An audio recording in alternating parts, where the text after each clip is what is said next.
नमस्कार, विदर्भ की बात वीकेबी न्यूज के दोपहर के प्राइम टाइम में आपका स्वागत है। अब रुक करते हैं आज के हेडलाइंस पर।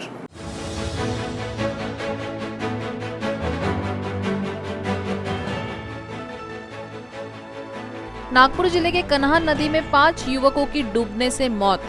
अम्मा की दरगाह के दर्शन के लिए आए थे भाविक।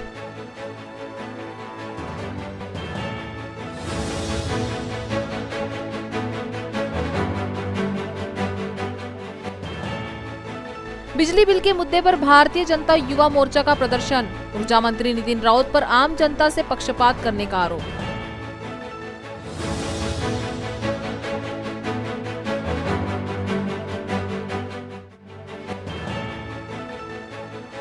और शिक्षक दिन के उपलक्ष्य में वंचित बहुजन आघाड़ी का ऑनलाइन वोटर कार्ड कार्यक्रम।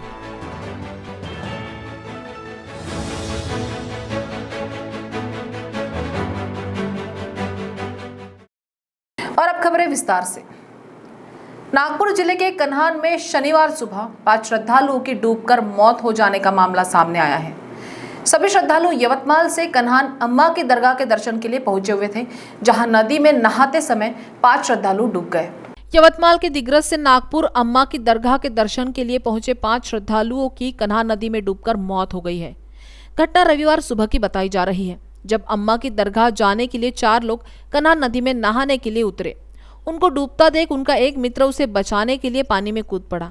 उनके साथ वो भी पानी में डूब गया।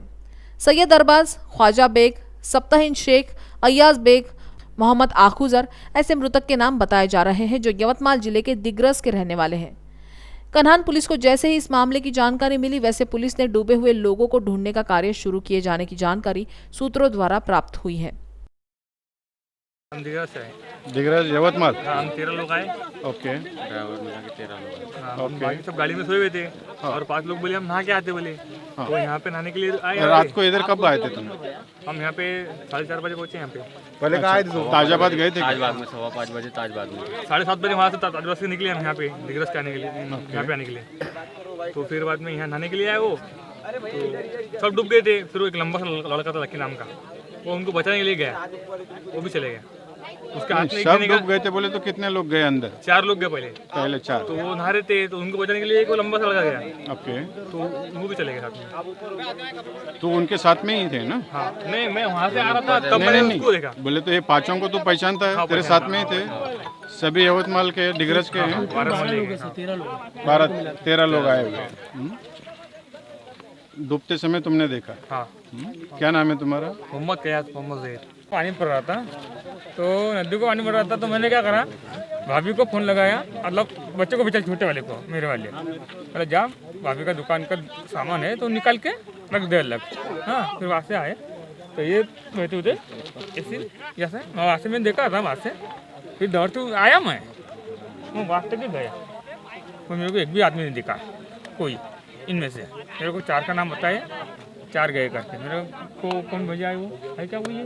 क्या मैं ये पूछ रहा हूँ, तुमने देखा डूबते हुए लोग? नहीं, डूबते हुए नहीं, मैं यहाँ पे एक आदमी को देखा सिर्फ, बाकी हाँ वो जो लंबा लक्की सनी के वही डूब रहा था वहाँ पे। मेरी बाकी को किसी को नहीं देखा। रविवार को नागपुर के कमाल चौक पर भारतीय जनता पार्टी युवा मोर्चा द्वारा ऊर्जा मंत्री नितिन राउत के विरोध में जोरदार प्रदर्शन किया गया। इस दौरान भाजपा युवा मोर्चा ने ऊर्जा मंत्री नितिन राउत पर आम जनता के साथ पक्षपात करने का आरोप लगाया। युवा मोर्चा ने हाथ में बैनर लिए प्रदर्शन किया, जिस पर लिखा था कि शराब की दुकानों व बार के बिजली के बिल ऊर्जा मंत्री कम कर सकते हैं, लेकिन आम नागरिकों के नहीं, जिसका विरोध करते हुए भारतीय जनता युवा मोर्चा द्वारा पालक मंत्री के विरोध में प्रदर्शन किया गया।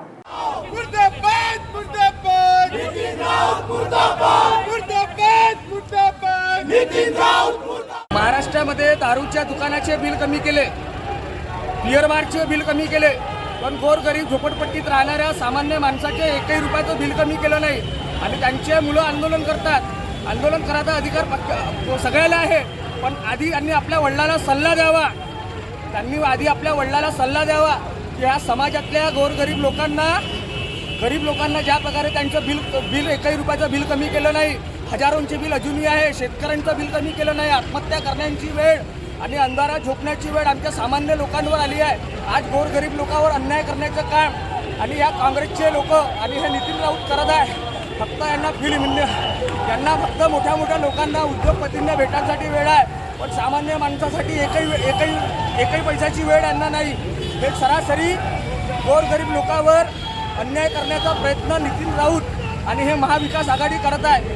जोपर्यंत इथले बिल माफ होणार नाही, विजेचे बिल माफ होणार नाही, तोपर्यंत भारतीय जनता युवा मोर्चा पारेंद्रजी पटले यांच्या नेतृत्वामध्ये नागपूर शहरभर आंदोलन केल्याशिवाय राहणार नाही. याच्यानंतर नितीन राऊतच्या थेट घरासमोर उद्या परवा आंदोलन होईल. कोणत्याही प्रकारे आमचा आवाज दाबण्याचं काम या महाराष्ट्राची सरकार करत आहे, हे नितीन राऊत करत आहे. पण आम्ही यांना घाबरत नाही, आम्ही यांच्या धमक्याला भीकही घालत नाही. कारण आम्ही भारतीय जनता युवा मोर्चाचे कार्यकर्ते आहोत. जानबुजून पोलिसचा प्रेशर टाकून पोलिसांनी आम्ही आंदोलन शांततेत करत होतो. आम्हाला जानबुजून इथल्या PIनी मेंढ्यांनी धक्का मारून आम्हाला आतमध्ये टाकण्याचा प्रयत्न केला. आमचे सगळे कार्यकर्ते शांततेत आंदोलन करत होते.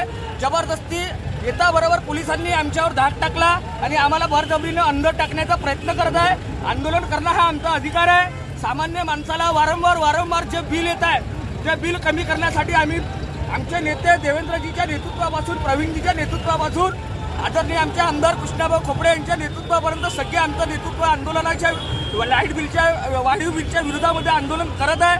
आम्ही पुढे करत राहू, पण जोपर्यंत बिल कमी होणार नाही तोपर्यंत भारतीय जनता युवा मोर्चाचा कार्यकर्ता हा खाली बसणार नहीं, हा शांत बसणार नहीं।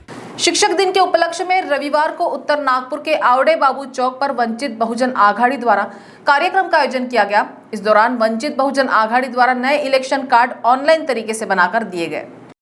उत्तर नागपुर परिसर के लश्करी बाग परिसर में रविवार को आने वाले मनपा चुनाव को ध्यान में रखते हुए वंचित बहुजन आघाड़ी द्वारा कार्यक्रम का आयोजन किया गया।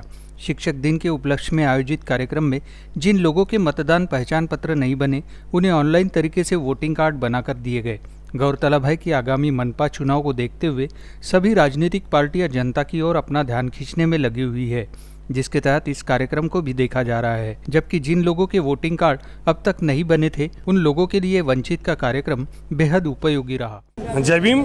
मैं रूपेंद्र खांडेकर, मैं पेशे से शिक्षक हूँ और जैसा कि मैं लश्करी बाग में रहता हूँ और जैसा कि मुझे मालूम पड़ा कि इस लश्करी बाग एरिया में काफ़ी संख्या में जो वोटर कार्ड नहीं बने लोगों को, तो इस समस्या को लेते हुए मैंने यहाँ पे एक मुहिम चालू किया था। मैंने इस मुहिम के अनुसार हमने जो लोगों के घर घर गए हम लोग, और जब पता चला कि यहाँ पे बहुत से लोगों का वोटर आईडी नहीं बना है और इसीलिए आज हमने वंचित बहुजन आघाड़ी की तरफ से वोटर आईडी बनाने का ये मुहिम चलाया हमने।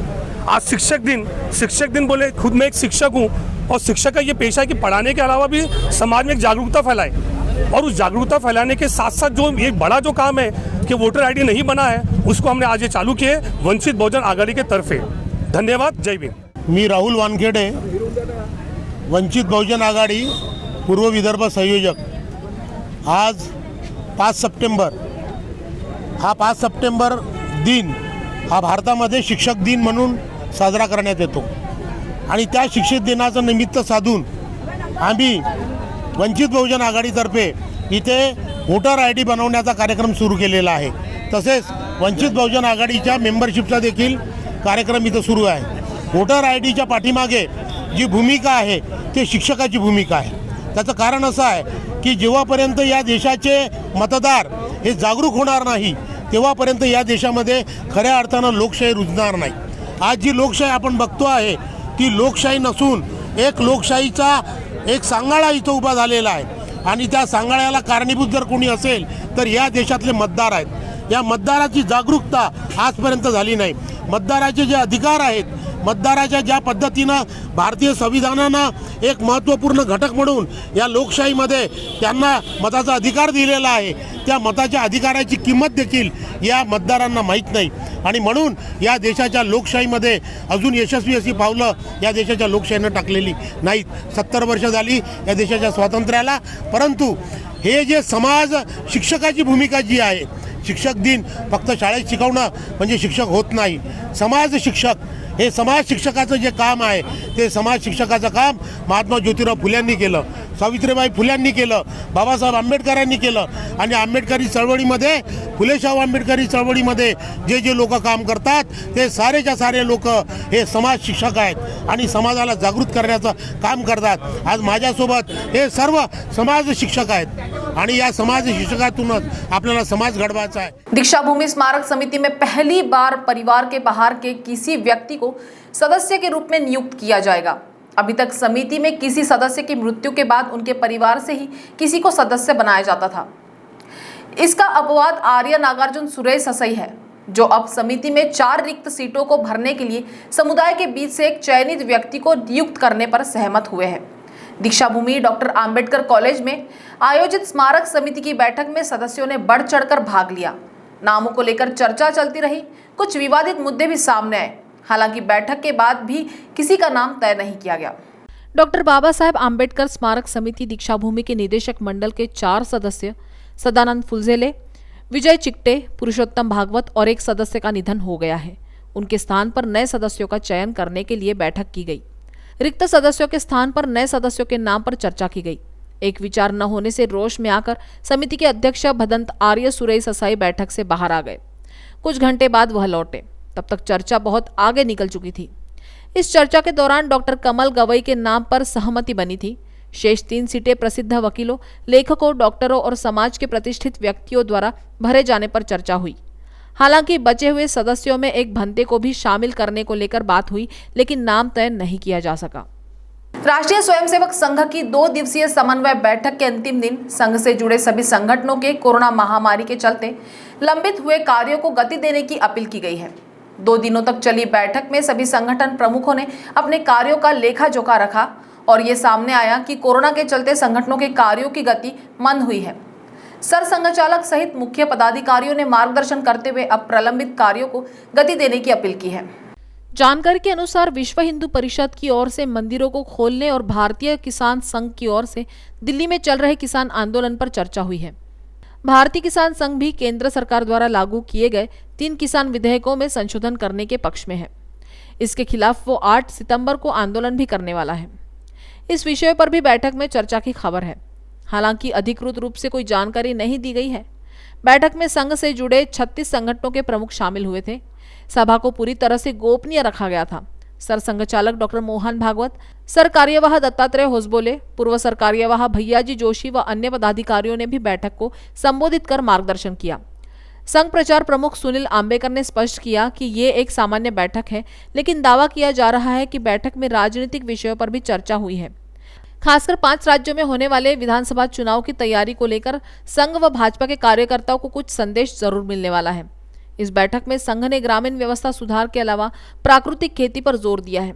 इसके लिए भूमि सुपोषण अभियान देश भर में चलाया जा रहा है। संघ के विस्तार को लेकर भी गहन चर्चा की गई। वक्त हो चला एक ब्रेक का, मिलते एक छोटे से ब्रेक के बाद। बाय।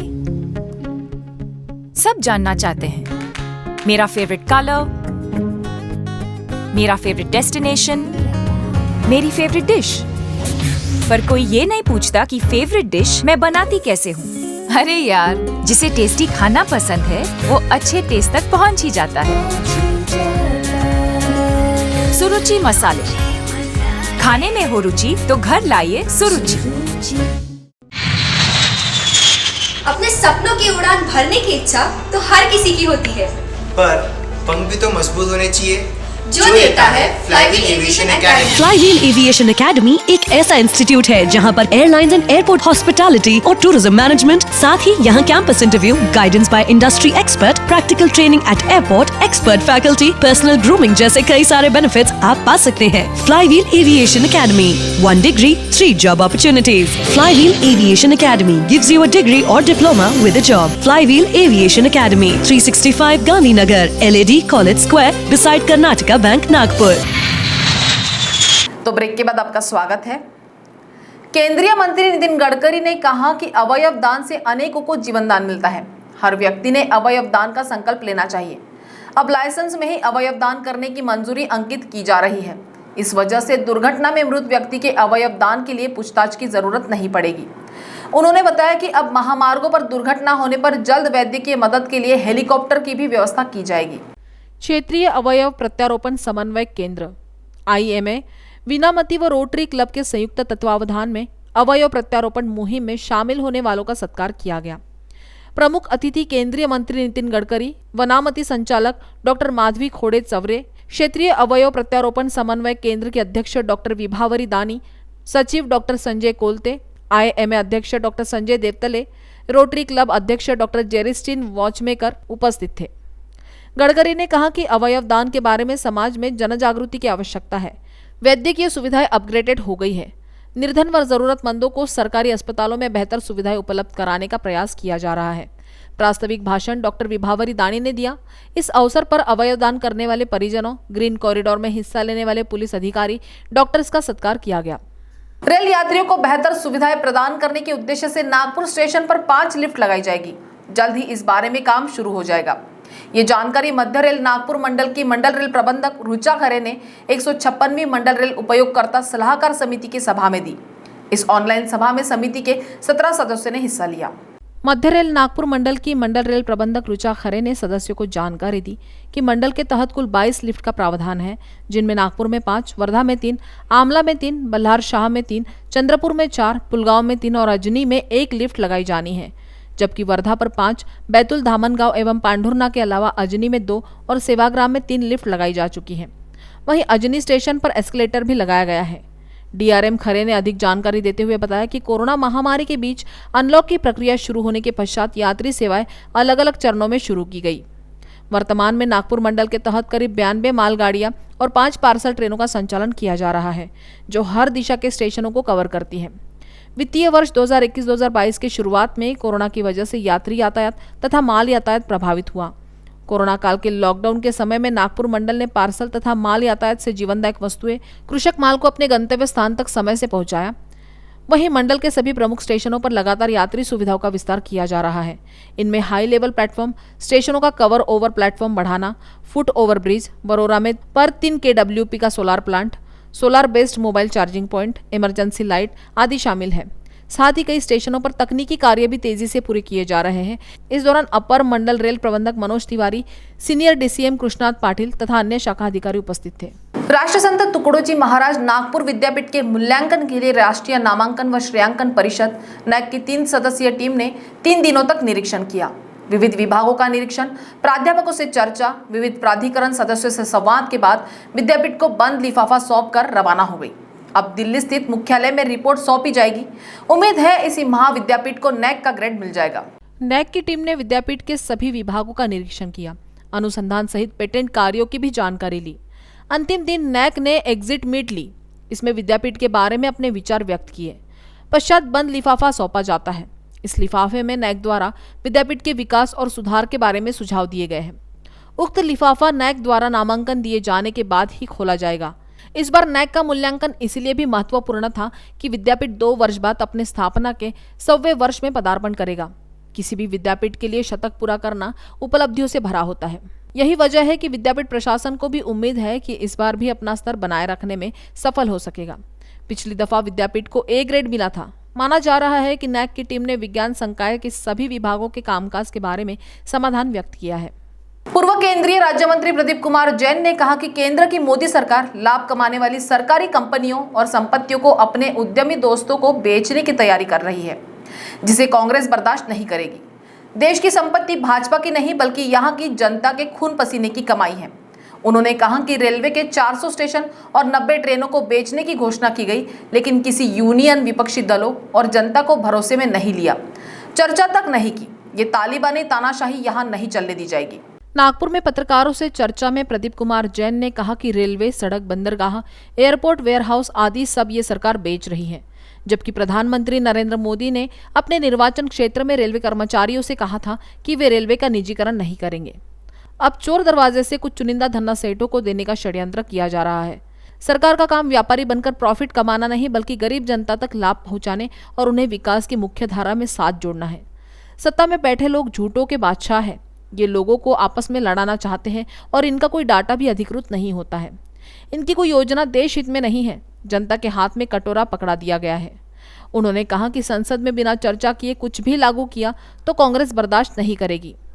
एक सवाल के जवाब में जैन ने कहा कि ये षड्यंत्रकारी लोग हैं। कुछ मीडिया में मोदी छींके भी तो खबर बनती है। लेकिन हमारी आवाज़ दबाई जाती है। ईडी का उपयोग कर रहे हैं।